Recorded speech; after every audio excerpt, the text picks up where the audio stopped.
Welcome to SVU Pod Especially Heinous. I'm Tasha. I'm Gabe. Cool.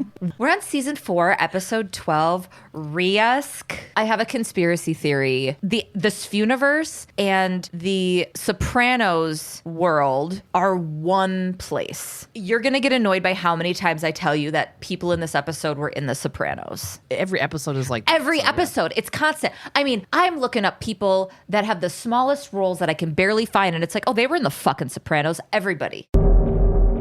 Opening scene. 4 dudes are playing basketball at a park. All of a sudden, you hear a woman screaming, "Help me, help me." Everybody stops playing basketball and runs over to her. One of the men asks, "Lynn, what's wrong?" They know each other because he uses her name and puts his arm around her and stuff. So her baby isn't breathing. Then they show this like cute little baby face. Eyes closed, not breathing. I mean, you can tell it's a live baby, but yeah. In the hospital, the doctor is talking to Benson and Stabler. They're doing a little walk and talk. Our current Manhattan lady doctor. The doctor tells Benson and Stabler that the baby's name is Juwan Hauser. He's 10 weeks old. Right now, he's on a respirator and has a weak pulse. The doctor says he was probably oxygen deprived and they won't know what the extent of the brain damage is until he wakes up, if he ever does. So when the baby got to the hospital, he had an elevated heart rate, shallow breathing, and dilated pupils. And Stabler's like, "This sounds like an overdose." And the doctor's like, "You're right. Tox screen's positive for cocaine. Somebody doped this kid up." Fuck. In the hospital hallway, Benson is talking to the mom. Oh, yep. Theme song. I know it's an important thing to note. Otherwise, how does the show move forward? In the hospital hallway, Benson is talking to the mom, Lynn. Lynn is played by Erica Tazel, who, by the way, has the most gorgeous IMDb headshot I've ever seen. I'll give you a minute. Did you find it? IMDb. Oh, yeah. Shit. Dang. In that, like, Beautiful coral orange dress. Mm-hmm. She's so pretty. It's very pretty. That has nothing to do with her character, but it did, when I was like, I gotta look her up, and it struck me how pretty she was. I'll give you all a minute. So she was in a couple episodes of The Kroll Show with Nick Kroll. Did you ever watch that? It's so good. Her biggest credit is as Rachel Brooks in the show Justified. I never watched it, but I'm sure somebody's listening and they're like, "You guys, it's fucking Rachel." So we're going to say it because she was in like every episode of that fucking show. Anyway, this is Lynn. She has tears running down her cheeks when she finds out that Juwan was given cocaine. Lynn thinks that Benson is accusing her of giving the baby cocaine because she's a black woman that lives in the projects, and she feels like she's being accused of drug use. She's like, "My mom was a junkie. I don't touch that shit. I worked my ass off to fucking afford the apartment that I have with my son. Like, fuck you." Benson's like, "We're not saying that. We're just doing our job." And Benson asks her to tell her exactly what happened. So Lynn picked up Juwan and brought him home. She fed him, but he wasn't very hungry and went to sleep. So she put him in his crib. Later, when she checked on him, he was barely breathing. Stabler comes around the corner and Lynn's freaking out and she's like, "Oh my God, is my baby dead?" And Stabler's like, "No." But the doctors think that the cocaine that Juwan ingested was mixed into his baby formula. Which I was like, how can they tell that? Yeah, I don't know. And Lynn was like, "Oh my God, what the fuck happened? What's going on?" Stabler asked her where she bought the formula, but Lynn kind of gets like, I don't remember. Like she's lying, you know? Benson tells her, "Dude, you have to tell us what's going on or you're going to be in trouble for your baby being poisoned." And other babies are going to get poisoned. Yeah. Lynn says she, quote, borrowed it because she was short on money, but was totally going to bring it back. Lynn tells Benson and Stabler that she borrowed the formula from a client she cleans for. And then Lynn's like, "Oh my God, you have to go tell the family I clean for, like, about the formula. They have a 4-month-old son. Like, go, you know." Over at Lynn's client's house, Laura Pfeiffer, the client, and her son Tommy are in the living room with Benson and Stabler. Tommy's like a little baby. He's the 4-month-old. She's holding him and talking to the No, detectives. she's holding a 40-year-old man named Tommy. He's smoking a cigar. It's super weird. I pictured it, like a big adult man with his legs wrapped around his mouth. That's what I did too. And then I went to like a fucking 40-year-old man swaddled in a thing with a big cigar. Her back hurts super bad. It hurts to be a mom carrying that 198 extra pounds around. Mom, I shit my pants. Yeah. He's 365 months old. I wonder what that would be. Yeah, he's 70 inches long. 230 pounds, 4 ounces. He's a good eater. His head is huge. They have to put him in like one of those like horse slings to weigh him, or like those fishing things. His car seat is a recliner strapped to the top of a minivan. Okay. He eats all of his cheeseburger. Anyways, go ahead. What she spoon feeds him, but it's with a fucking ladle. I don't know why he's gigantic all of a sudden. Okay. He has a king size crib. He has a wife and kids. Okay. So Laura, I need to set like this shit. Okay. Lynn's client, Laura Pfeiffer. So stupid. We're going to be recording forever. I know. Lynn's client, Laura Pfeiffer, and her son, Tommy, the baby, are in the living room with Benson and Stabler. Laura looks insanely familiar, but she doesn't have a ton of credits, so I think she may just have one of those faces. Also, she was in The Sopranos. Laura was just about to feed Tommy and is so relieved that they let her know about the formula.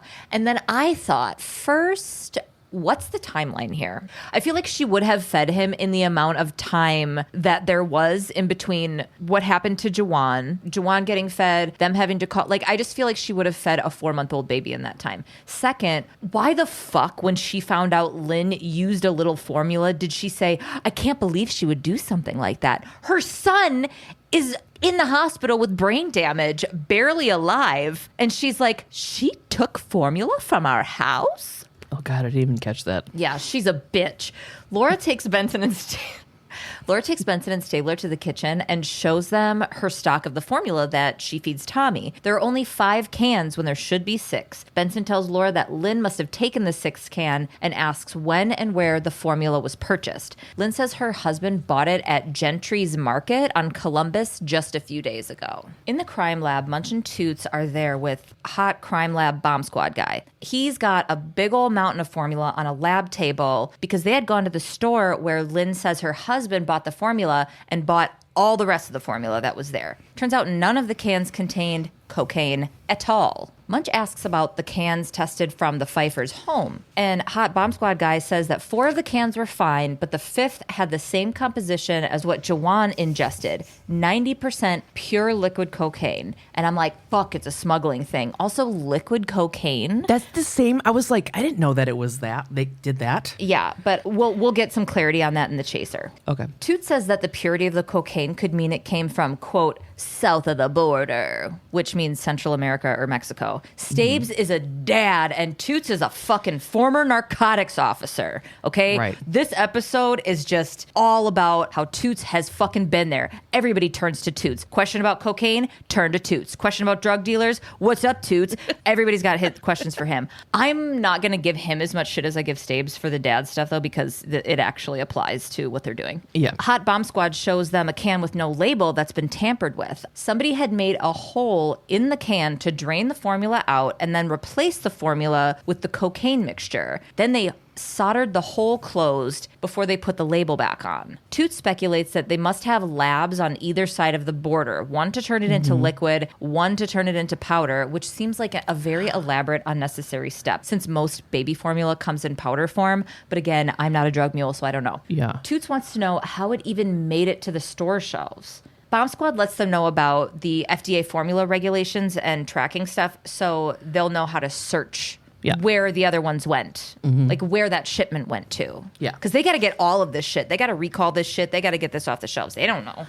how much is out there. In a very intense walk and talk, Cragen and Toots are discussing leads from the info they got at the lab. Cragen called the FDA, and the FDA is going to issue a recall. Stabler walks up and has found the location of the manufacturing plants. The, quote, clean formula came from the Atlanta plant, but the contaminated cans were from Juarez, Mexico. Back to Toots, cartel country. Cragen speculates that the cans from the Mexico plant are filled with the cocaine mixture and the labels were replaced with English labels. Benson points out that they still need to figure out how the cans made it to Pfeiffer's. Now it's time for Cragen to get the rundown on the family. Benson tells him Laura stays home and Dad Derek is a Wall Street stockbroker. He works at Chandler Hinton on Wall Street.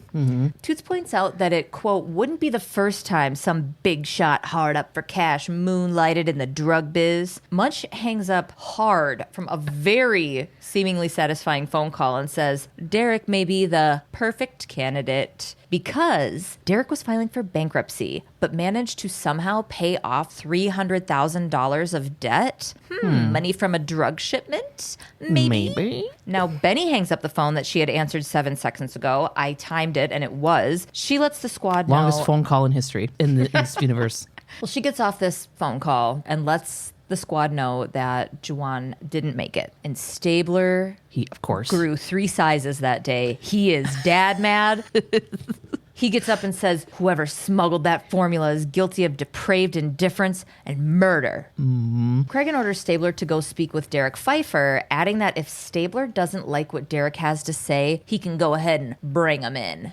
I got a feeling Stabler's not going to like what anybody has to say right now. Yeah. At Chandler Hinton Stock Brokerage, Derek Pfeiffer is at his desk in a more open work area. There's like cubicles separated, you know, like fucking office space style. Yeah. And I recognize this guy from so much shit. I was surprised he wasn't in it for that long.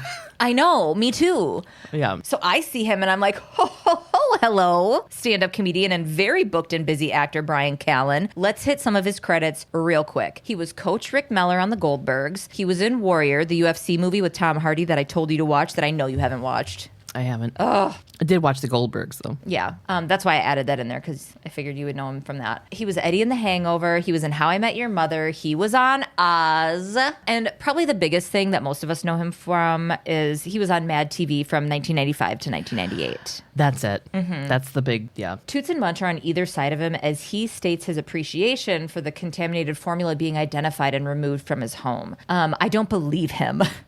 Right. I don't believe him. I don't. He's like, oh, you guys, thank you so much. Yeah. Because he keeps like acknowledging them and then going back to whatever he's doing on the computer. And I'm like, It's like your son almost died? yeah, you should be either taking the rest of the day off or at least stepping aside and be like, can we go into a conference room or something? Like, I could get emotional here.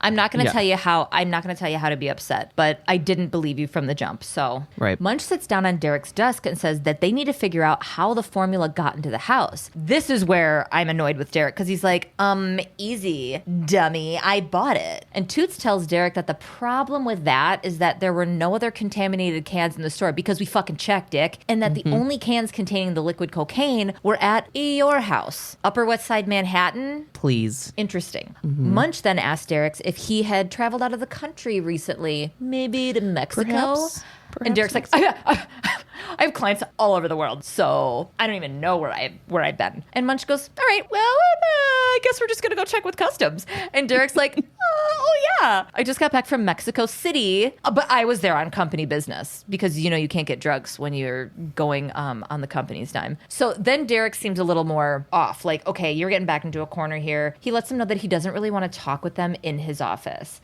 This guy gets real cool real quick. Munch and Toots turn on their little detective fun time right now, and Munch goes, oh my God, perf, we were just about to suggest you come down to our office. And the dude's like, no. And Toots cuts him off and says, yeah, or you'll be seen wearing steel when we drag you out of here. And then he flashes handcuffs super obviously. Meanwhile, I'm 2 cubicles down, munching popcorn, watching over the divider. Of course, yeah. Yeah, this dude is fucked. But also super early in the episode, so I'm conflicted. So we were on the same page as far as that went. I mean, because like he was well known at this point. But that's the thing is like not every time. Okay, go ahead. It's weird. He was well known enough to like not die right away. I don't know. Yeah. So outside of the office, Munch and Toots walk Derek over to a car. He's not in handcuffs. He's going willingly. Derek is complaining on the way out that he's got like 5 meetings the rest of the day. And they're like, okay, no, you don't, actually. Right. Also, we don't care. Yeah. Stabler's outside by the car waiting for them. All of a sudden, Stabler's like, I fucking smell a rat. And fucking Sergeant Tucker from IAB, Internal Affairs, walks over to them. No, he doesn't. He fucking swaggers. He is dick does, yeah. swing swaggering over to them. Yeah. I would too if I was eventually boning bad bitch Olivia Benson, by the way. Wait, what? Oh my God. Oh, in the show. In the show. Yeah. Oh yeah. No. Trevor Lankin's like, what? No, he later on they end up hooking up. This is actor Robert John Burke. He appears over the years in 31 episodes as Sergeant Ed Tucker of Internal Affairs. And he is a babe. Yeah. My favorite credit, because it's like when you look at his credits on IMDb, it's like this episode, Ed Tucker, this episode, Sergeant Ed Tucker. You know, it'll say like different things, just, I don't know. But my favorite, just via his IMDb, is in the most recent season. It says Ed Tucker, in parentheses, as a ghost. I just like the description. The way he became a ghost is very sad and real and dark, and we'll get there. But I just laughed when I saw 20 years. Yeah, I just laughed when I saw it. Ed Tucker as a ghost. I'm like, oh my god, that's Gabe's favorite Ed Tucker. So what happened? How did he die? Yeah. He killed himself. I don't remember. Things get like way more real as the seasons go on. Like the beginning seasons are my favorite because they're the most ridiculous, and then they really start to pull much more realistic shit. So he ends up getting sick like years after 9/11, like some sort of cancer, and finds out that he's terminal, and then ends his life. Oh. So I wonder if he was like a ghost or it was just like a memory, like a memory of somebody remembering something like a he said. flashback where she's thinking about like... Yeah. Or if he's like, Olivia. Olivia has like a Halloween party at her giant fixer-upper mansion that she gets with her dad, and he comes and dances with her. Her dad? I'm sorry. Oh, shit. Shit. Cragen. Her father. With Her Cragen. father figures, yeah. Yeah, no. Oh. But keep going, though. It sounds good. Oh, my God, yeah. Tucker has 3 uncles that also live with him. They're kind of dicks, but they love each other. We're talking about Casper, right? Yeah. Okay. Tucker comes down the stairs as a real boy, but looks exactly like Nevin Sawa anyways. Tucker comes down. No, he looks like himself, like old guy and all, but he's got a blonde butt cut. He's like 4'11", but with his head still being an adult. He smells a rat. Anyways, Tutes makes some Tell me the smart baby lives there too. Restate who this fucking guy is. Okay, this guy is Sergeant Tucker from Internal Affairs, Yes. IAB or whatever. They're the ones that look for like dirty cops and shit. So it's weird that they're like, I smell a rat. It's like, don't you want somebody to fucking find the bad cops? Right. You know? It's all corrupt. Even the IAB, like shit that he says in this episode, it's like, I don't like this power dynamic. It doesn't look great. Yeah. Toots makes some smart ass comment about how they shouldn't forget to salute Tucker so they don't get written up. Tucker's like, so what are you guys doing over here? And Stabler's like, oh, we're just talking with a friend. And he's like, oh, is your friend Derek Pfeiffer? And then Munch is like, what's it to you? Tucker's like, fuck that. Derek's coming with me. And Stabler's pissed. And he's like, we got a dead baby on our fucking hands. And my dad passion takes precedent over protocol. And then Tucker's like, that baby is no longer your concern. Then they all close in on Tucker because they're fucking pissed. Oh my God, Tucker, in this moment. Tucker. Yeah, Tucker and Stabler are nose to nose, and they're kind of similar in looks and intensity. So to me, it was like watching a 20-year difference mirror dance between the two. Mm-hmm. Tucker whips around and he's like, Cragen, your guys' fucking captain signed off on it. And he starts taking over and he gets Derek out of the car and he's walking away with him. Stabler yells at Tucker as he's walking away, our captain told you where we were?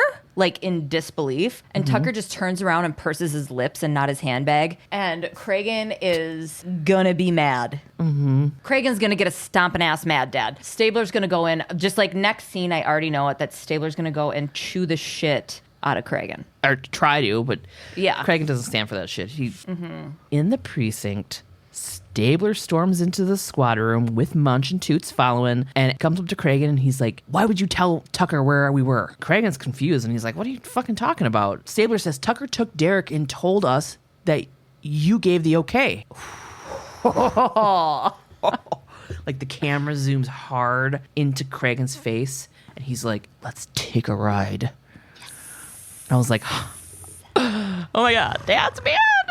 At Internal Affairs, Cragen walks up to Tucker, grabs him by the shirt with both hands, pulls him close, and he's like, you lying son of a bitch. And I'm like, oh, Tucker, you have done it now, honey. This is hot. I was like, oh my God. It wasn't not hot, now that you say that. Yeah. Stabler is trying to get in between them, but Cragen just keeps going, and he's like, now it's not enough you go behind my back to steal our case. Now you want my people thinking that I'm in your pocket. All of the consonants in pocket are A+ intense. I bet he spittled in Tucker's face so hard. So hot. So Tucker's like, get off of me. And Cragen lets go of Tucker, and Stabler's like, you don't need what he can do to you. Just relax. And I'm like, gross. That's the power that IAB has there. And I think that's why they hate IAB, because they power trip over them. It's just a little ladder. Tucker goes to Cragen, I should lock you up. And Cragen goes to Tucker, do it. Then explain it to your bosses. And Tucker has this deep, whispery New York gravel voice. It's perfect for cop acting. And he goes, you need anger management, Captain. And Cragen's like, and you need to kiss my ass. Where's Derek? I love that. Tucker tells Cragen that Derek was questioned and let go, and that if SVU goes near him, they'll go before the IAB trial board. Cragen lets Tucker know that Derek's a fucking murder suspect, and that Tucker could then explain why an infant, little baby Juwan, died on his watch. Tucker starts to walk off, but Cragen's like, dude, what the fuck is going on? You being involved tells me that there's a dirty cop involved in this case, and I want a fucking name. And Tucker's like, go to hell, and disappears around the corner. Stabler and Cragen start to leave, and the music gets fucking Expendables intense. Yeah, dude. It's like 80s cop baseline shit. It's fucking... I am... I don't know. It's so good. This whole episode had awesome music in it. Yeah, I want the soundtrack to this episode to work out too. This is going to be like... the whole time. It's just me getting ready to run. Cragen's like, oh my God, Stabler, go pick up fucking Derek. And Stabler's like, do you really want to take on the IAB? And Cragen's like, I don't give a fuck. And I didn't ask you. You just need to follow orders. And Stabler's like, sure, boss. Out on the street, the music's even more intense, by the way. Oh my God. The music keeps going. And I was like, who the fuck scored this thing? Trent Reznor? Yeah. It was just, it got really like techie, whatever. Do. I'm loving it. Loving it. So we're outside of Derek's work. There's a fucking ambulance. Benson and Stabler walk up to a paramedic, flash their frickin' badges, and ask what the hell is going on. Paramedic states that there's somebody who's probably dead on the 20th floor. And Stabler's like, oh my God, Derek works on the 20th floor. I was like, yeah, so there's probably like 1,000 other people, but okay. Also, what if this just didn't apply? And they were like, oh, never mind. Oh my God, your brother's in the army? I know a guy in the army. It's like... Okay. So these guys are like, holy shit. And they go to run into the building. Olivia does a little trot like she's at the end of an Ironman, but she just got there. And I took a video. I'm going to post it. It's so dumb, but so adorable. It was 3 steps away, and she didn't need to hustle, but she did because she's a dedicated detective. They get to the 20th floor bathroom where we see Derek lying on the ground, halfway out of a stall, dead with an electrical cord wrapped around his neck. Someone beat them to Derek. Oof. Somebody killed Derek. So inside the offices, interviews are taking place in the open work area around Derek's desk. Employees and officers are all over the place. Munch and Tutes are following behind a building security officer talking about what may have happened when Derek was murdered. The security officer takes Munch and Tutes to Keith Gerard, that's Derek's boss. He looks like Willem Dafoe and Brad Pitt had a baby, for real. Like, look at his face in your head. I disagree. Really? I do. I thought you'd be like, oh my God. Hold on. And I have to go back and look. My mental image of him disagrees, but hang on and let me get a look and see. Not Keith Urban. Get out of here. Google Keith Gerard. SVU. Oh, okay. I see. No. He looks okay. I see the Willem Dafoe, but I'm going to remove your Brad Pitt and I'm going to insert a Thomas Hayden Church. The fuck is Thomas Hayden Church? Now I got to do some of this. Okay, yeah. Yeah. Yep. Thank you. Yeah. Okay. For sure. You know what? Yeah, he's pretty We work much better as a team. Like, here's a picture of Thomas Hayden Church when he's young. I mean, he's pretty much that guy. It's that guy, right? Yeah. He was, if anybody doesn't want to Google it, he was the guy who wasn't Paul Giamatti in the movie Sideways. So this guy that's playing Keith Gerard, Derek's boss, is an SVU 2-timer, and we initially met him in the 2001 episode Sacrifice. So this is his second appearance. Second and last appearance. Correct. Right? Munch tells Gerard that he's sorry for his loss, but Gerard just kind of brushes it off. He says it's something that happens in the business they're in. You know, it's a lot of money and stuff. Which is fucking wild. Yeah. He walks him over to Derek's desk and explains the in-place security measures that were enacted after 9/11. So he doesn't really know how anybody could have gotten in. Everybody has to sign in and blah, blah, blah. Munch asked Gerard if Derek was acting unusual lately. Gerard said that he did notice that he was under a lot of stress. He had gotten demoted after some of his accounts lost millions of dollars. He was put in this bullpen and he used to run the whole floor. Yeah, Munch is a little suspicious of this dude now since he's the one who got Derek's old job. But Gerard says that he's been in meetings with managing partners for the last few hours, so his alibi immediately checks out. Yeah. Tutes asks for a list of Derek's account, and Gerard's like, yeah, I'll have my assistant give you the info. And he fucks off. Yeah. Munch and Tutes hang back, and they're kind of like trying to figure out if this was maybe a hit. And if it was, Tutes says that Derek's wife, Laura, may also be a target, along with their son, Tommy. At the Pfeiffer home, Benson, Stabler, and Laura are in the kitchen discussing what happened to Derek. Laura's upset, obviously. She doesn't believe that Derek was involved with drugs or that he could have smuggled the formula. Stabler asks Laura if she knew about Derek's demotion or that he had filed for bankruptcy, and she's like kind of shocked. She had no idea about either of those things. Only that they were in debt, but that Derek said he paid it off because he closed some big deal at work. Benson asks Laura if Derek ever talked to her about work stuff, and she says no because he worked long hours and didn't want to bring work home. He didn't want her and their son involved in any of that stuff. Which they seem like suspicious of, and I'm just like, oh my God, I actively tell John that I don't want to hear about things happening at his job. Just like, no, boring. Next. She does tell Benson and Stabler that he entertained clients 3 nights a week at a place called the Bear and Bull, but Laura doesn't know any of the clients because, like she said, Derek kept her removed from his work. Benson tells Laura that if Derek was involved with drugs, the people that murdered him may think she knows something. They tell her that they want to stay with her for her and Tommy's safety, but Laura's like, no way, I'm going to my fucking sister's, which is like, there's no cops there. Like, it's pretty easy to figure out. Yeah, the next place somebody would look to find you. Benson asks Laura if she was ever threatened. After a long pause, she tells him that when SVU initially came to visit the home, a man knocked on the door saying that Derek sent him to come get formula. The man became upset when Laura told him that she gave the formula to SVU. When she asked him how he got past their doorman, the guy flashed his badge. So it's a dirty cop, dude. Probably. And or also I liked how you said doorman. I know. I noticed that too, but I kept going. Norman the doorman. At the precinct, Tucker's in Cragen's office, just giving it to fucking Cragen. And he's like, it's an IAB operation, and I warned you to back off. Benson and Stabler are in the background like, ooh, dads are fighting. And Cragen says that they followed fucking orders. And then he stands up, swings his dick from around the corner, and lets Tucker know he's got some pals even higher up than fucking Tucker. So he better get reporting to him what he knows. Tucker finally lets Cragen know about the 2 attempts over the past year to infiltrate a baby formula cocaine ring. But each time the undercover narcotics officers were killed. No one has any idea who did it, but IAB assumes it was a dirty cop. Benny and Stabes get real sassy because they know Cragen's going to high-five them about it later. And Benny says to Tucker, you have no idea who did it? And he's like, no. And she's like, you're not sure about much, are ya? I know. You're not so tough without your car, are ya?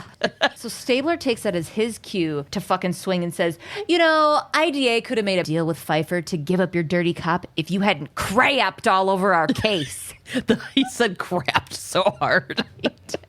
I have it like in all caps. Yeah, crapped. I have it as 2 words, cray-yapped. Cray-yapped. Tucker and Cragen argue over whose case this is now and who gets to do the work. Tucker doesn't believe that SVU can handle it, but Cragen tells him that they intend to find out who is responsible for a sweet little baby's death. Yeah, Cragen's like, my people do this fucking shit every day. Every damn day. That's right. We're damn well going to find out who's responsible for this. And then he's like, either help or get the fuck out of the way, Tucker. I mean, fucker.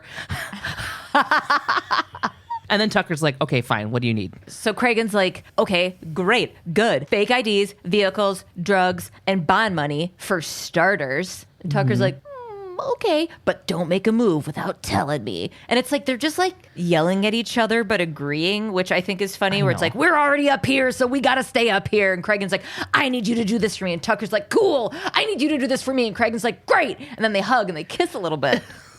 Anger kiss. Mwah. In the squad room, Munch walks over with an update from his cross-check of the security info from where Derek works.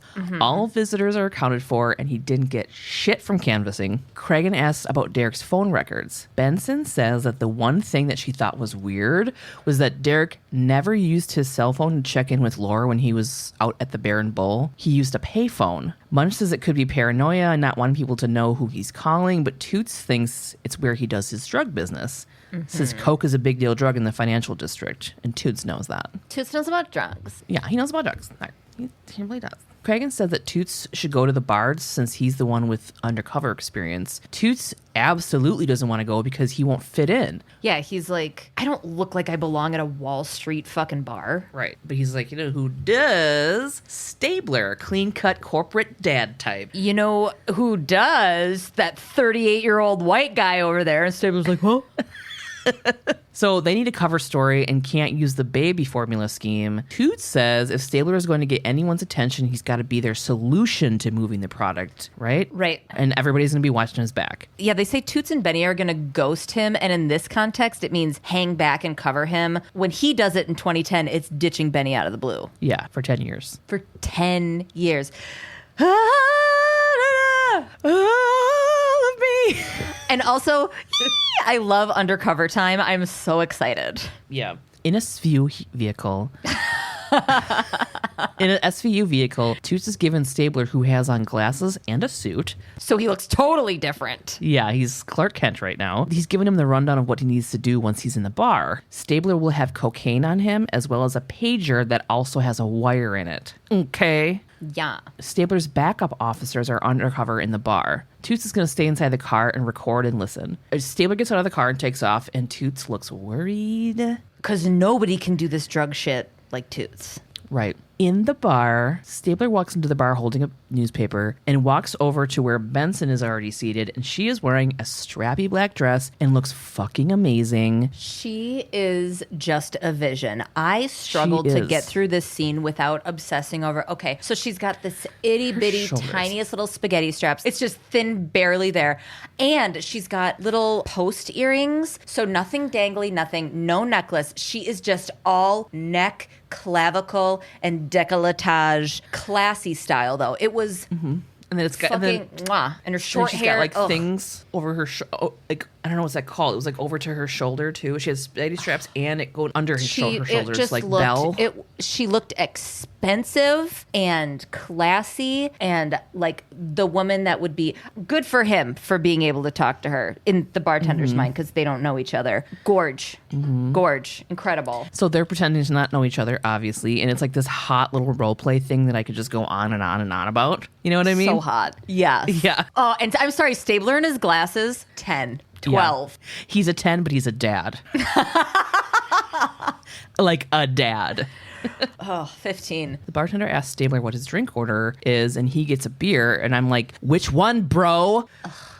You know what I mean? Yeah, I hate that in movies. It's the bar 5551234. It's like, at least say, you know, I'll take a stout. I'll take a lager. Like maybe they only have one. I could buy that. You know, I'll take your IPA. Like it's you're at a fancy bar and you just say, I want a beer. No. You know, they've got taps like just running like okay. Right. So he gets a random beer and he says he'll buy the, quote, lady a drink too. And they're like kind of flirting.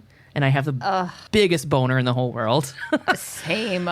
Yeah. Stabler accidentally drops his cocaine as he goes to pay for the drinks. And I love it because he was just like, oh, sorry. But like didn't pick it up. It was weird. But it was like, it wasn't just, because I was like, if he drops some coke, like big deal. Like he's just some fucking Wall Street guy with a dime bag of coke. But he dropped multiple little fucking dime bags. So that prompted the bartender to be like, oh, you're probably a supplier, not a buyer. Right. So yeah, the bartender asks if the drugs are any good. And Stabler lets the bartender have some. He's like, yeah, why don't you tell me? Have a little taste. Ew. He kept saying that, have a taste. And I'm like, yeah. You have a fucking taste, daddy. The bartender says he can turn Stabler onto something a little fresher, and Stabler just keeps saying, have a taste, with like that stupid look on his face that he has, and he's like, you know what I'm talking about? Yes. So then the bartender walks away, and Stabler turns back to Benson, and he's like, well, what's your name? She goes, Donna, which fully takes me out of the fantasy because my grandma's name is Donna, and now instead of like a hottie Benny, she's a chain-smoking, withholding tiny woman with a heavy Midwest accent that sounds like a fucking casserole. Like she's like... Oh, hey, I'm Donna. Thanks for the drink. Okay, I'm Donna. This scotch is good.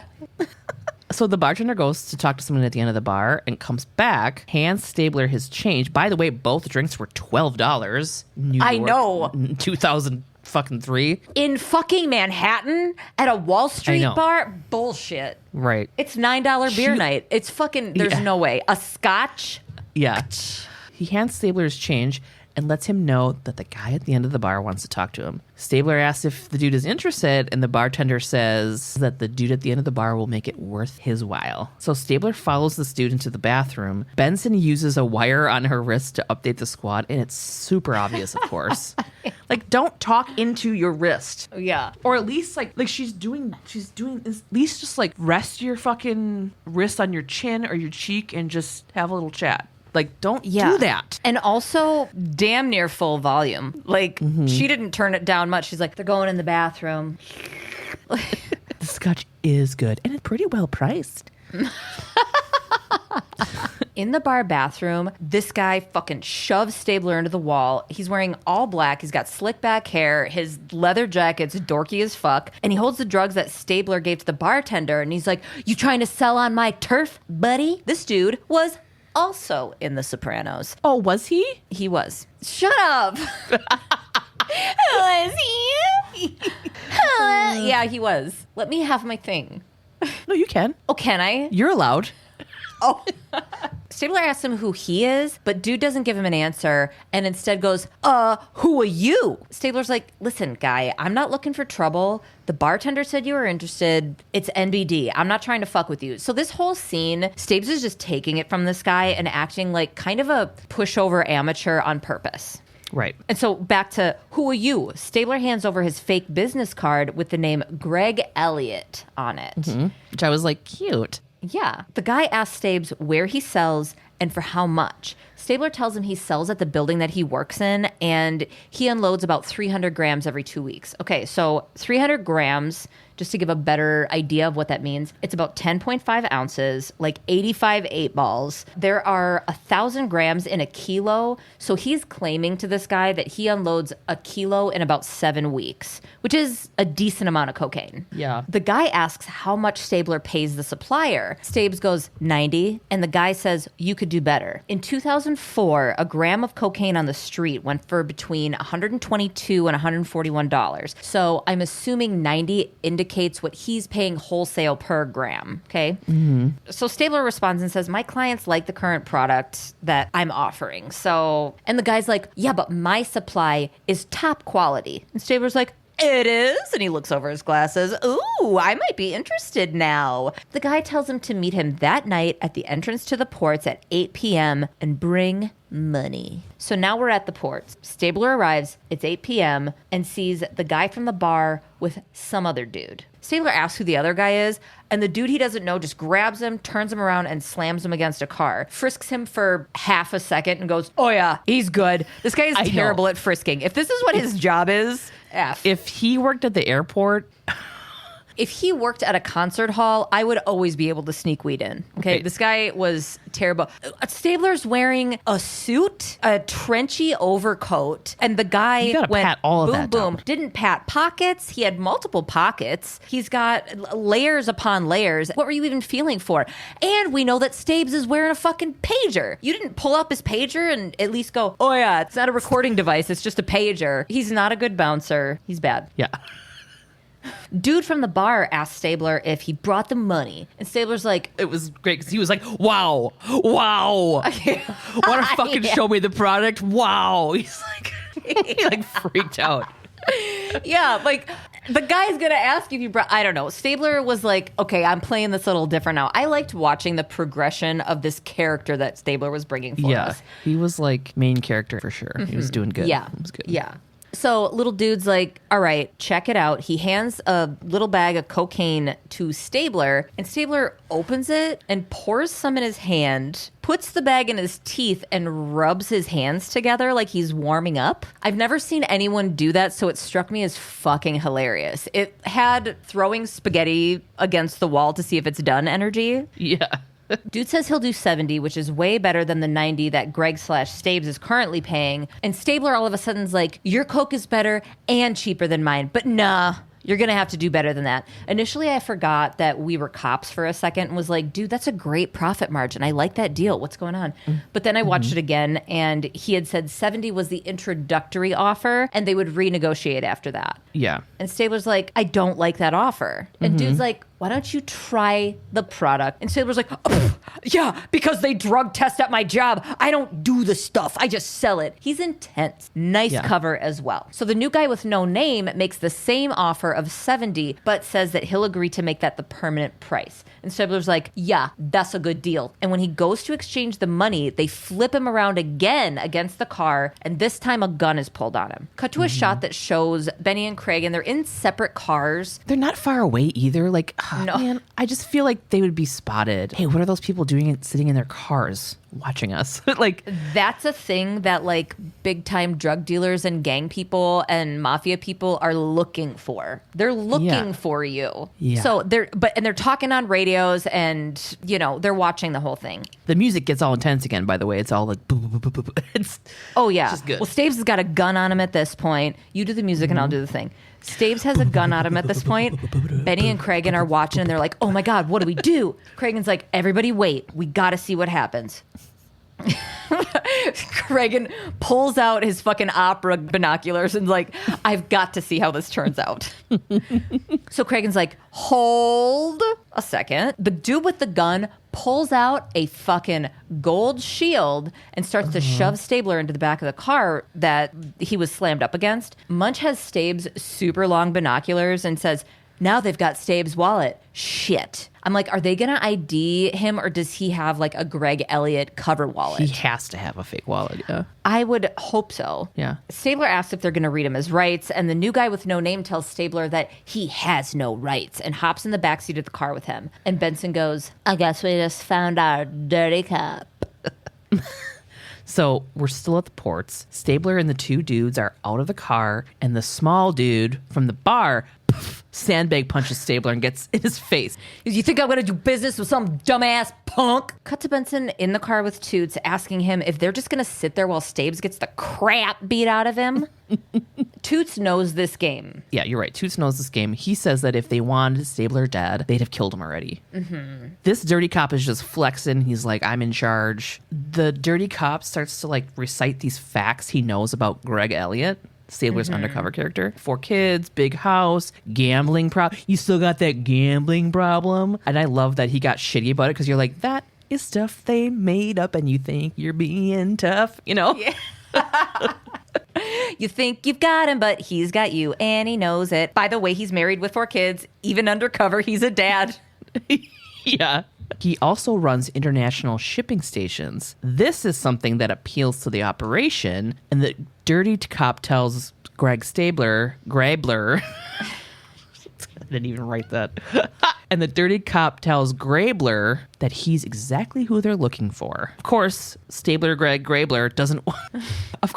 Greg Stabler Grabler doesn't want to, because he just sells the shit. That's it. Right. He's like, I'm not about to start transporting shit and smuggling shit. That's not my gig. He's like, I don't fucking move it. And dirty cop's like, you do now. I have enough evidence to arrest you for an A1 felony. That's life without parole. So now Greg Stabler Grabler has to work with him. He has to. Mm-hmm. Dirty cop tells him that he has until tomorrow to decide. Gives him a number to call. And Stabler's like, well, who's going to answer? And he's like, you just call me Kendall. Kendall Jenner. Then Kendall's like, oh, and by the way, turns Stabler around and Sandbag punches Grabler one more time. Before the two guys get in the car and unnecessarily peel away in their fucking Oldsmobile. Right. And then they throw Stabler's wallet out the window. This dude, Kendall, the dirty cop, had a huge role in the late 80s, early 90s sitcom Major Dad as Lieutenant Gene Halawachuk. And do you remember Major Dad? Kind of. I watched the shit out of that sitcom. Oh, I was I also do like remember really that. young. He's like, I was in the military. I have 3 daughters. I don't know how to live. Yeah. At the precinct, Craig and Stabler walk in, and Munch asks how Stabler is. Benson kind of smiles, and she goes, a couple of scratches, but he'll live. And I'm like, that's kind of cold live. Like, he just got the shit beat out of him. Who is she, my grandma Donna? Donna. Oh, for cry eye, you're fine. Where's my nerve pills? You're going to get me all worked up now. You know we're doing fish fry and Spooner. Sorry. Smoking Virginia Slim ultralight 100s in her bathroom and then telling us that she quit years ago is Olivia Benson. Munch starts to give the rundown on who may be the dirty cop, Greg Kendall. Why would he give Stabler his real last name? I don't know. He's like, and it was weird because he was like, I don't know. You can just call me Kendall. It's like Out of the blue. It sounded like you were trying to make up a name. Yeah. He's like, sorry, I'm not good off the cuff. Like I can't. No. I'm a great strong-armed dirty cop who does everything under the table, but ask me to lie. I can't ad lib for shit. Like I can't. like he could have even looked around and been like, just call me Car or something. You know what I mean? Just call me Arms. Just Armisen. call me Greg Elliott. That's my name. Sorry. Fine, I can't do it. Just call me Gregory George Kendall, the son of Jeremy and Claire Kendall, who were divorced in 1974. I don't know. Call me George Brickman. Yeah. Pierre Waterman. Fish cop water show. Fish police. Call me Cocaine Drugson. Cocaine Drugson. So Greg Kendall has been on the job for a long time and has a ton of commendations and awards. Benson suspects that he saw how much money was in the drug game and wanted in on the action after so many years of seeing how much money was involved. And then Tutes is like, man, if I had gone that route, I'd be fucking rich by now. Yeah, because I saw lots of drug stuff. Narcotics. Looking around. Right, you guys? Benson says that Kendall matches the description Laura Pfeiffer gave them of the cop that showed up at her house looking for the formula. Cragen wants to know if he had ever been at the Pfeiffers before, but he hadn't, which means that Derek was the one who had delivered cocaine to the bar. And Stabes goes, okay, so what about Kendall's butt boy? Yeah. I'm like, excuse me? So the little guy with the stupid leather jacket and the slicked hair, his name is Frank Barry, which sounds like a made-up name now that we've given a lot of made-up names. Also, they fucking say he's 30. And I was like, bullshit. That dude is not a day under 47. Like, my God. He's not 30 years old. Frank had been in and out of prison for drug charges, but could never be charged with intent to sell. So everybody starts to speculate at the scale of what's going on, okay? And Tutes is like, guys, I know something. So the way that they presented things to Stabes, they had given him a 24-hour deadline. That tells him that their operation is... Butt boy Barry. Do the Butt boy Barry. Butt boy Barry. They're suspecting that like Kendall and his butt boy Barry are probably only soldiers. And that they're hard up for product. Yeah. So Cragen goes, okay, Stabes, next time you meet up with Kendall, it needs to be someplace public. Oh, this is good. This is the best. Is good. So Stabler decides the next place they're going to meet is at a restaurant. Cut to the restaurant. Kendall walks in and over to Stabler, who's back to being Grabler because he's in his little glasses and business stuff. And business stuff. Stabler reminds Kendall about their earlier conversation at the ports regarding the money. And Kendall says there isn't anything to talk about since now he's blackmailing Greg Stabler Grabler and keeping him out of jail. And Stabler's like, well, what's keeping me from reporting you? And Kendall's like, I'm a hero cop. And who do you think they're going to believe? So then Stabler starts to lay down the hammer a little bit and show him that he ain't no slouch. He ain't no fucking push up his glasses at the bar. I don't know what I'm talking about. 2-bit cocaine dealer. And he's like, bitch, you look desperate. Go ahead and lock me up. You fucking need me, dude. And Kendall's like, well, what do you want then? Stabes goes, a third of the profits. After Kendall tells him why he's so hard up for his help, Stabler says he doesn't do business with liars or screw-ups. You know, he's trying to get names and shit. Yeah. So Kendall's like, oh my God, fine, I'll talk to my people. Because he realizes that Greg Stabler Grabler is bigger than what he initially thought. He's getting himself tied up with somebody he doesn't want to fuck with. Not even knowing that Stabes is a fucking cop. I'm just like, I'm fully invested in the fact that Greg Elliott, father of 4, husband, and stockbroker guy, is just like really in the drug game right now. So Kendall's like, okay, I'll talk to my people. I'll see what we can do. I'll talk to my people. I'll go talk to my manager. And Stabler kind of just laughs in his face and is like, really? You don't seem that high up then if you can't make decisions on your own. He's fully doing air quotes. You want to go talk to your people? I guess I can wait while you go talk to your people. So Stabler basically just like spanked him at this table, gets up and starts fucking putting cash on the table and goes, try the veal. It's great. Yeah. It was awesome. Some big boy energy right there. Damn. He knocked over a water glass with his fucking juicy butt. In the precinct, Stabler's on the phone and tells the person on the other line he'll call him back with details. Cabot and Cragen are in the room with him. I think they're in Cragen's office. Yeah, and we can see that the phone is bugged. There's like a little thing stuck to the higher up part of the phone. Cabot asks what they, aka Kendall's people, want him to do. So here's the plan. Stabler is supposed to bring in 10 boxes of terracotta tiles made of cocaine base from Mexico, 4 kilos per box, each worth $80K. His cover story is that he's retiling his kitchen. Cragen wants Stabler to say he can't go to Mexico with short notice, so someone else has to go do the pickup in Mexico City. Right. He's saying that it's too suspicious if he just hops and goes, which is true. Yeah. He's a father of 4. Yeah. The drop-off is going to have to be at Greg Elliott's pretend address, and then Kendall will pick them up. So to get this all done, the squad will need to work with the DEA to get them a cover house and handle the pickup in Mexico City, even though there's a chance that Kendall could also be working with a DEA officer. That's dirty. Yeah, they're not going to be able to get a fucking large drug pickup from Mexico unless the DEA does it. Tutes is like, I'm busy this weekend, you guys, and so he can't. Yeah. I want to know whose house this is, by the way. I'm like, how do they do that stuff? Oh my God, it's the house from To Catch a Predator. Right. Chris Hansen comes out and he's like, have a seat. And they're like, what? We're delivering tiles. So we're at Stabler's fake house. Stabler is outside in some fucking jumpsuit thing, which Oh I my love. God. I wanted it so bad. Stabler made an entire backstory for Greg Elliott. In his off hours, he wears a cute matching tracksuit. It was adorable and also really lines up with my Sopranos conspiracy theory. I mean, yeah. Holy shit, yeah. This is the fake house, whatever. He's receiving the tile delivery. The delivery dude is Tutes. He opens a box and Kendall walks over. They check the tiles and Kendall's like, this is the biggest amount we've ever brought in at once. Kendall hands over a black duffel bag that is supposed to have $267,000 in it. He's like, you want to count it? And Stabe's like, I don't know. Do I need to? Wink. He's like, haha, we're friends.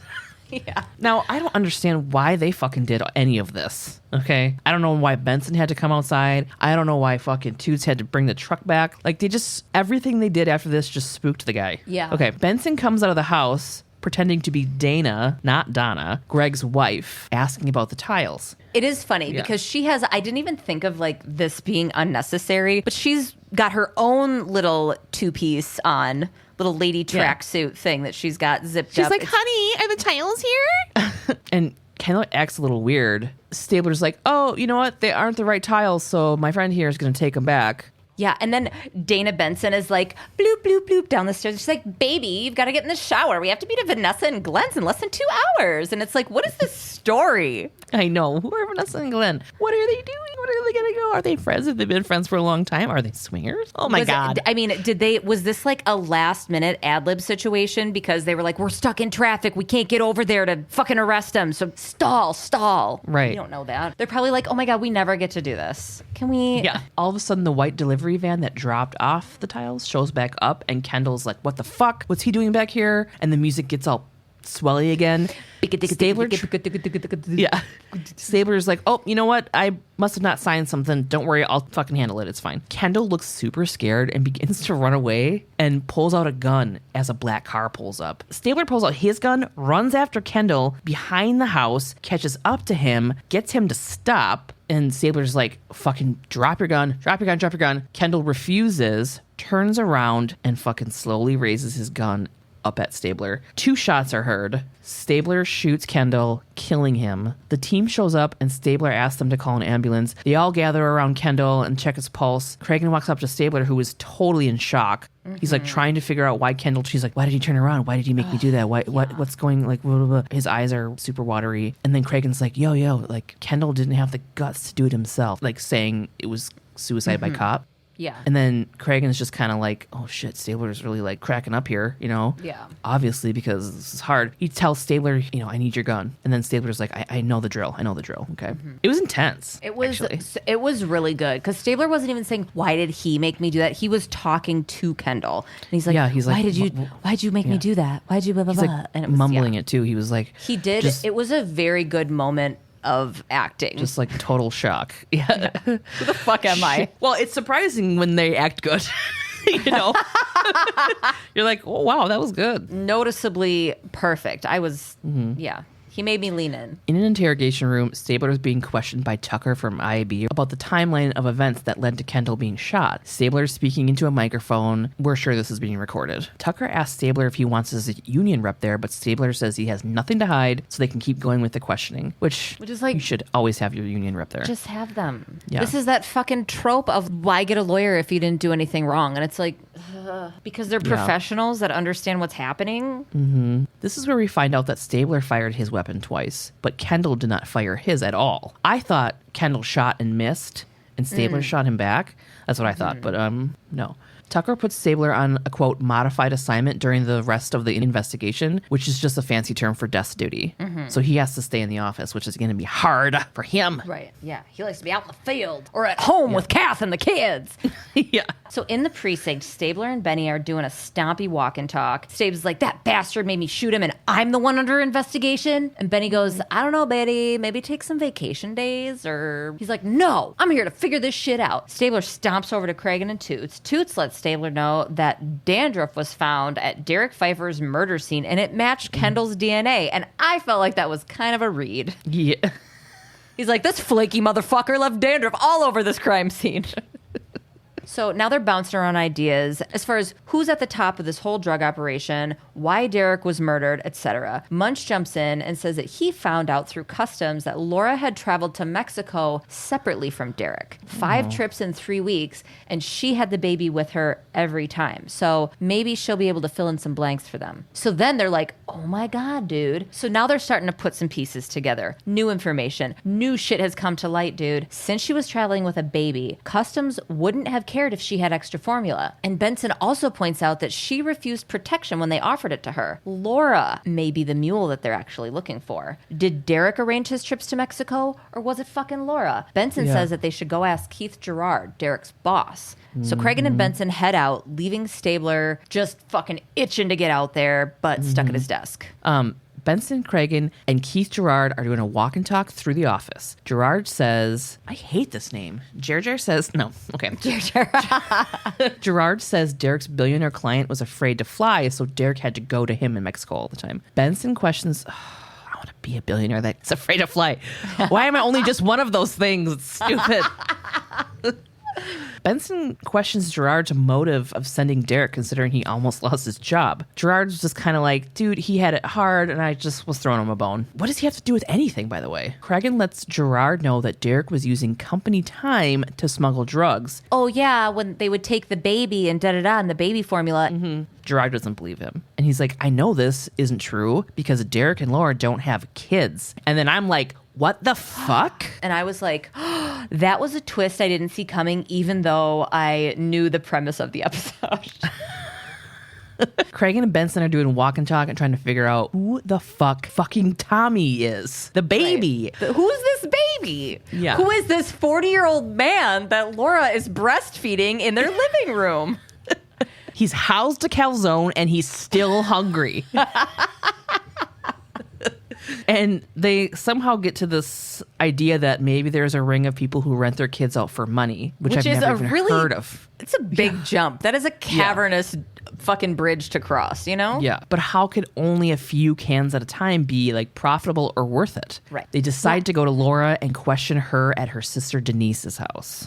Denise Draper. I know. That's a good name.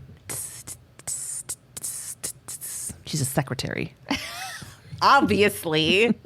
Benson and Cragen goes to Laura's sister's house and ring the doorbell. A baby is fucking screaming its head off. And Cragen's like, I can't believe somebody would let a baby cry like that. Which immediately I'm like, they're dead. Benson and Stabler go around the back of the house, but stop on the side when they see that the window is broken out and the glass isn't cleaned. They go back around to the front and bust the door, and the music's getting all nuts again. Oh my God, it is Funky Town. It is. Benson tends to the crying baby, of course, because she's a woman, while Cragen looks around for Denise and Laura, but they're fucking dead in the kitchen.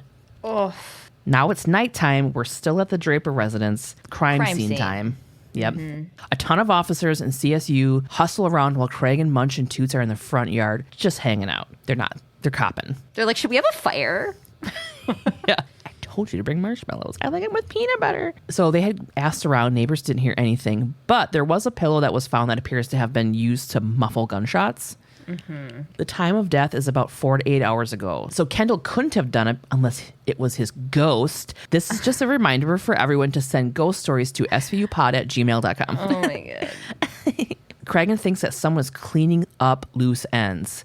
I'm so into this right now. You are. But Toots points out that it may not have been the cartel because they would have killed the baby as well. Jesus fuck. Yeah. Benson comes out of the house with records, Tommy's birth certificate, and a one-way plane ticket to Rio. It was on a string hanging in a doorway. There was a note that said, for Benson. Tommy was Laura's nephew. The ticket to Rio was probably Laura's getaway because she can't be extradited from there, which is really... I didn't know that. Cragen goes, this guy's one cold-blooded customer. And I was like, oh, you're such a TV cop, dude. I know. Cragen thinks that there is a possibility more murders will follow and asks Benson to have Stabler check all murders in the tri-state area since Kendall was killed, any victims with an infant. At the precinct, okay, I love how this scene starts with Stabler popping a pin into their corkboard map on the phone saying, yeah, got it. Because I took a video because it was so cute. And the pin, like somebody was doing the sound in the background, you know, where they like, yeah, they do the click clacks and whatever. And they did the on the fucking, here, I'm sending it to you. Oh my God. So the camera's panning around to everybody at their individual desks, and they're all on phone calls like, oh, we got to find this out, blah, blah, blah, with all these other jurisdictions asking about recent murders. They're like having a really hard time explaining it. Like I hear Benson say, whacking infants. No, I'm not kidding. Like it's just, they're having a hard time trying to explain it, I guess. Munch runs up with his own little pin and he's like, I got another murder to add to our little pin map, but no confirmed details on if children were involved. Then it's just a murder. Then it's just a murder. He's like, I got a murder. Like, they're like, great. This is New York. This is fucking New York City. We specifically said babies involved. Like, okay. He's like, but this one is a murder. I'll do this with a different color pin. And Stabler's like, quit it with the pins, Munch. And Munch is like, dude, take a fucking break. Right. We see Kathy in the background. And Stabler's at a fucking 10. Stabler, his looks are at a 10. His energy's at a 150. Yeah, he's just stuck in the office, like, throwing a fucking tantrum. Kathy's at the precinct, and she tells him that she's there to bring him dinner. But she's like, why don't you come home? And he's like, no, I can't. Cray-yap, I can't. She's like, you have to eat something, dude. He's like, bitch, I don't. Just kidding. I love you so much. I love you and the kids. I love fake you and fake kids that belong to Greg Elliott. So Stabler's over here talking to Kathy, right? Munch gets off the phone again and says Frank Barry, the bad guy sidekick, was found by state police. His body washed up on Jones Beach. He was shot in the head. Cragen then comes out and lets Benny know that they have another one in Queens. And the whole time, Stabler's just like, get the fuck out of here, Kathy. Whoa! He will not fucking relax. No. God. Stabler seriously, like, grabs Kathy's head. And he's like, I love you. Hug the kids. Thanks for the food. And like then pretty much pie faces her to the floor to like, Yes. what's going on? It was 12:30 at night, dude. She left the 4 kids at home. They were all asleep. And also Well, they they're have all a asleep. Plus there's daughter. teenagers. Yeah, it's fine. Yeah. I'm just saying, like, it's 12:30. She needs to sleep too. And she's here to take care of you. You need to fucking just not. You know what I would need though? So this is me and my love language, right? For you to just go, thanks for the food, love you. I mean, I guess I would be understanding, but I would also like really appreciate just a moment of eye contact from you. That would do a lot for me. But Yeah. anyway, people are being murdered and washing up on the shore. So I guess you have other stuff to take care of. Yeah. But he's like, I got to put my coat on, and looks at Stabler. And Stabler's like, goodbye, my love. And fucking Benny leaves with Cragen. At the Flores residence, Benson and Cragen walk into the house. They're putting gloves on, and they're greeted by a Queens homicide detective, Philly Panzeretti. Yeah. Billy Panzeretti.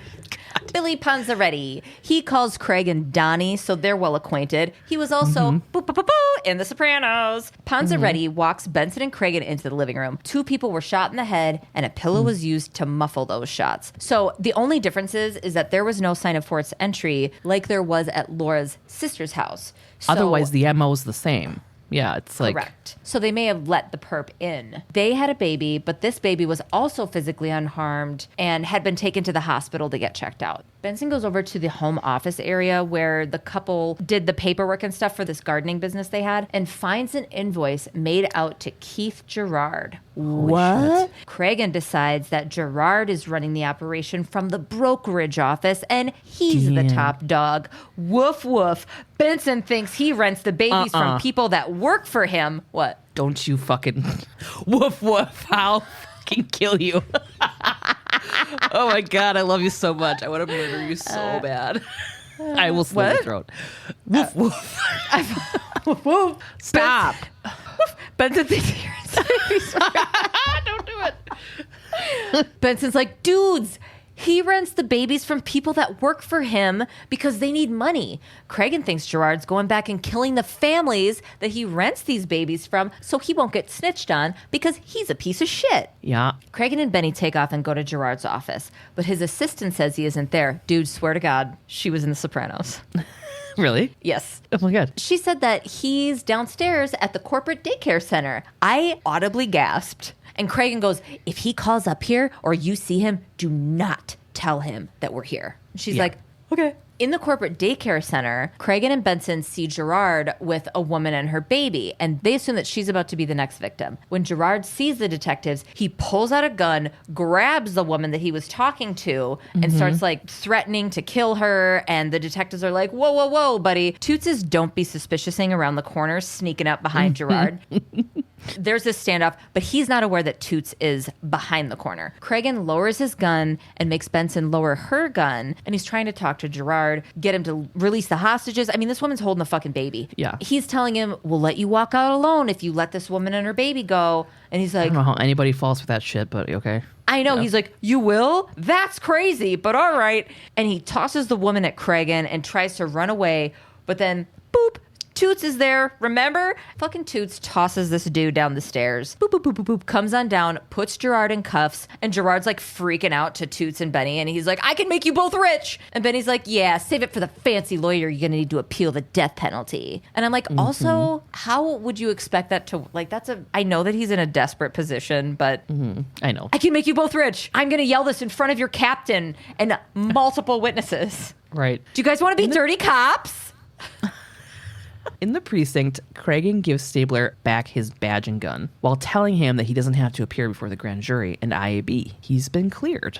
Stabler's like, 2 days? What? That was quick. What the fuck? Cragen said that it was to spare IAB from the embarrassment with the press, but Stabler doesn't look happy and asks what it cost Cragen. And Cragen's answer is, not nearly what it was worth. The two shake hands, but I wish they would have hugged. And giving each other a little, like, Pretzel kisses. Benson comes you've got a little bit of salt on your lip. I'll get it. I'll get it. I got it. Benson comes in the office and updates Stabler. 10 other mothers were found. Gerard had paid them all $20K to rent their kids for smuggling. I would have done it. I would have done Oh my God. it. Gabe. Stabler, what? Nothing. Stabler is getting... It's not going to do anything. It's just going to hang out. Dude. Stabler's... Okay, I probably wouldn't have done it. Okay. Stabler's... Thanks for talking me through that. I'm here to advocate for your never to exist child. Thanks for talking me through that. Yeah. Stabler, you didn't even say anything. You were like, Gabe. And I'm like, you're right. Stabler's getting ready to go home, and Benson asks if they're making him see the shrink. Stabler says yes, but he hasn't been yet. Benson says she thought she was okay after she shot that guy. I kind of don't remember. Was it the one where they were in the laundry room? I don't know. I think so.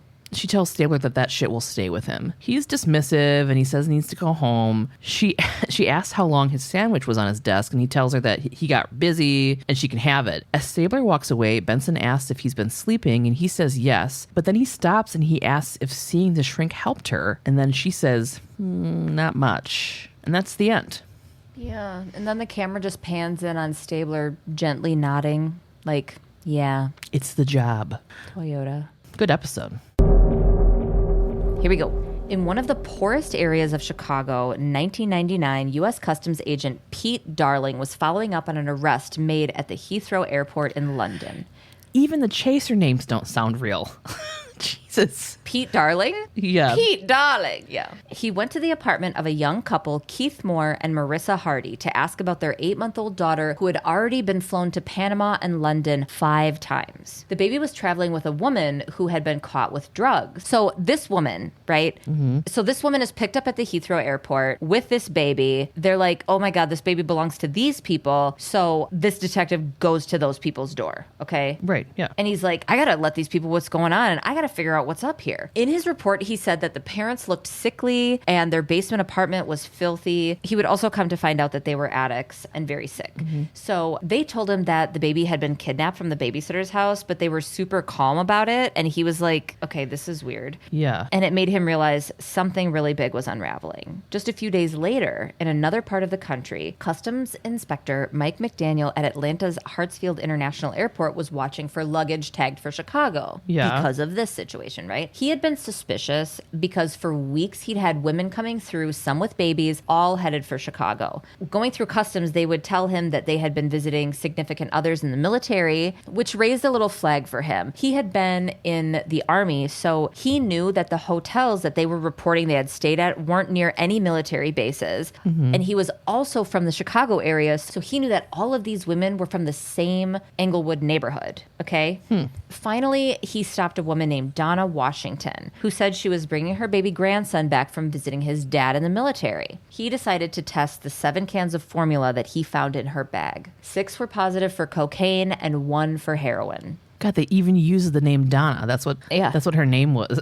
That's funny. So the Heathrow situation and the Atlanta situation had a million parallels. So they're like, okay, both of these cases had the same MO. One in Atlanta, one in London, both from the south side of Chicago. Darling had to press this couple again, and they came clean about a woman in the neighborhood. Her name was Selena Johnson. She was a pretty big presence as a drug dealer in the area and usually would pay the couple $200 to $400 or some weed to take the baby to use as a decoy to smuggle drugs. They couldn't tell Darling who the women were that their daughter went on these trips with, which told him that this was more than some 2-bit little south side hustle. He's like, oh yeah, who were these mules? And he's like, I don't know, Sarah, Jamie, Jennie, like all these different women. Yeah. Later, it would be learned that on the baby's first smuggling trip to Panama at 3 fucking weeks old, the courier Katrina Martin had put the baby in an empty bathtub and shut the door because she wouldn't stop crying. On another trip with a different mule, Shanae Reed, the same baby was crying so much that Shanae left her alone in the hotel room to go grab a beer. I mean, so like when you were like, oh, I would do it, I'd give it. Like, yeah. These babies are neglected props. Ugh. It was very That's sad. really sad. Yeah. Eventually, this baby, who authorities called Baby 8, had their parental rights terminated for abuse and neglect, because they had knowingly put her in the care of drug smugglers. So Mom Marissa's great aunt ended up adopting her. So they probably still had a relationship and whatever else. But, I'm making up a story so this baby can have like a decent life. 2 other young mothers in the area, 21-year-old Tasha Dorsey and 23-year-old Diana Gresham, were found to have rented their babies to the smugglers as well. jail. Darling then teamed up with federal prosecutor Steve Levine to track the paper trail because he knew there was more. They went over tons of customs records and airline tickets for months piecing things together. Smugglers were flying from Panama City and big cities in Jamaica to Chicago, New York, and England. Let's talk money. Smugglers were being paid an average of $4,000 per trip. A kilo of cocaine ran about $5,000 in Panama and was going for a little over 20 grand at the time in the US, 40 grand in England. These are wholesale prices. So by the time it was cut, cooked, and broken down for street market, it's worth skyrockets. Okay. P.S. They were making this into crack. So they were getting this coke home and they were making it into crack. I thought they were like two separate things. I don't know. Cocaine and crack? Yeah. No. So crack is cocaine that is cooked down. It's at like what gets like ammonia or baking soda gets added to it, and then they cook it down and it becomes like a solid. So you separate the solid from the liquid and then dry it, and then you break it up into rocks. Okay. I don't know. But anyway, so in total, they found that they were able to transport over 100 kilos of cocaine and 6 kilos of heroin. Just like in the episode, they were transporting liquid cocaine, but not with labs on either side of the border like Tutes was talking about. It's much more basic than that. The suppliers would liquefy the cocaine in a blender with hot water. Then they would ding holes in the can with a hammer and nail, fill the cans with a syringe, and then solder the hole before putting the labels back on. The cocaine would make its way to its destination and then be cooked into crack to be distributed. After a ton of work and interviews and hunting down leads, the team were able to work their way up the pyramid to the top. Eventually, they found that 2 Jamaican dudes, Troy Henry and Orville Wilson, were some pretty high ups in this operation and got them to cooperate. They gave up who they said was the top dog and creator of the scheme, Colombian supplier Kelsey Watson Herrera. It took 2.5 years for them to make all of their arrests. Selena Johnson, who had been recruiting mothers experiencing poverty in Chicago to rent their babies, was arrested. Then over the next 2 years, 48 defendants pled guilty on an array of charges. Orville Wilson and Selena Johnson were both sentenced to 10 years. Mules were given sentences of 5 to 10 years. Pete Darling did testify on the behalf of a few of these couriers. He, like, through working this case, he discovered so many of these women were in immense poverty. So did things out of desperation to take care of themselves and their kids. Okay, so he spoke on their behalf at a few of their sentencing hearings. Parents who rented out their babies were given anywhere from 8 months to 10 years. Herrera was extradited from Panama to the U.S. and charged with 8 of the 14 counts against him, 1 for count of conspiracy and 7 counts of importing or attempting to import cocaine and heroin. He received a sentence of 340 months, which is how old that baby was. Old Tommy is. No, 340 months is a little over 28 years. It was, I mean, this was like a huge fucking scam and super fucked up too. Like how low, I mean, reading interviews with this detective, Pete Darling, he was just like Stabler angry about what people will do to get drugs into the country. And that's why we need to legalize everything, in my opinion. Because they're fucking taking babies across the board and people are desperate. It's like, mind your fucking business if somebody would rather have a beer or a fucking toot. You know what I mean? Right. Mind your fucking business. Why does the government get to tell you what? It's fucking weird. Fucking Paula Abdul, dude. Control. Is that Paula Abdul or is it Janet Jackson? I don't remember. I don't know. A beer or a toot?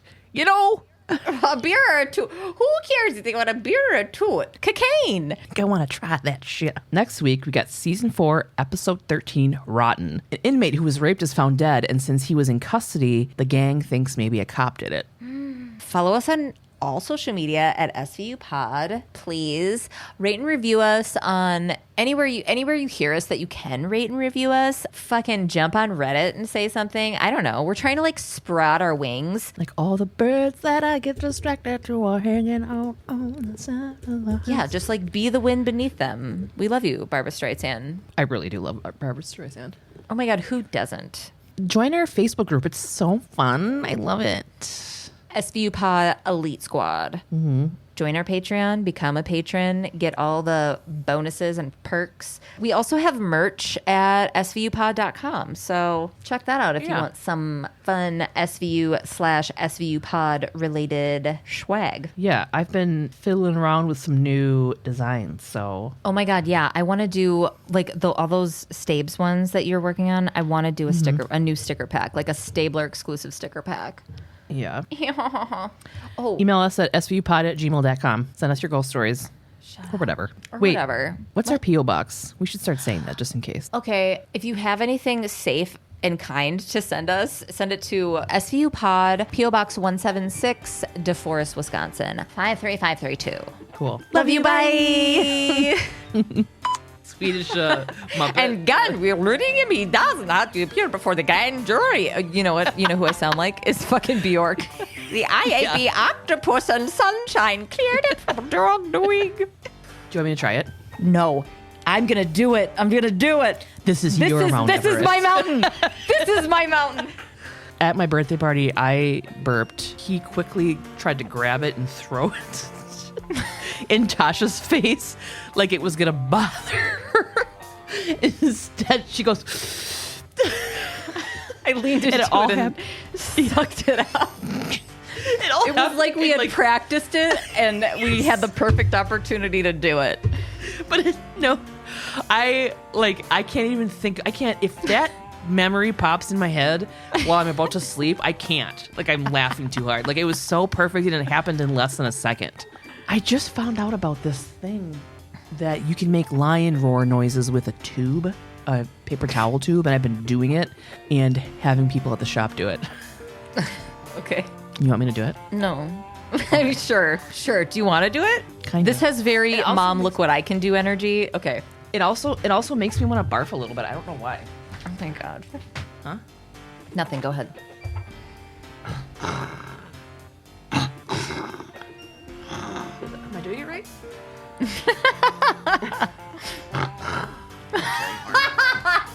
Did it work? I don't care. I mean, also, like, everybody has ADD now. Yeah. Are you going to take Thanks for anything for it? minimalizing it. What? What'd you say? Minimizing it? I was normalizing it, you stupid bitch.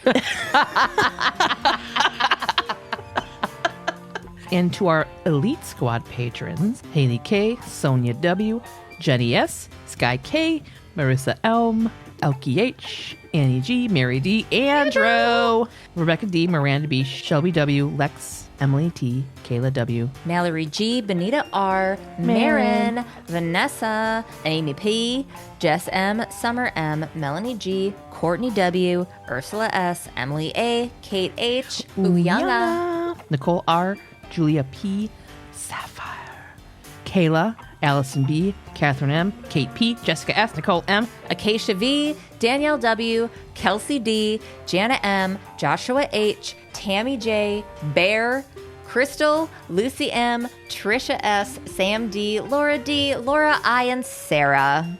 We love you and appreciate you. We love and appreciate you. I changed Sarah G's name to Bear because she had sent us a message back after getting her welcome video and signed off as Bear and then was like, oh my God, sorry. That's what people call me. I didn't mean to sign off like that. That's just like how I sign off because that's what people always call me. And I'm like, well, too late. We're changing your name to Bear. That's right.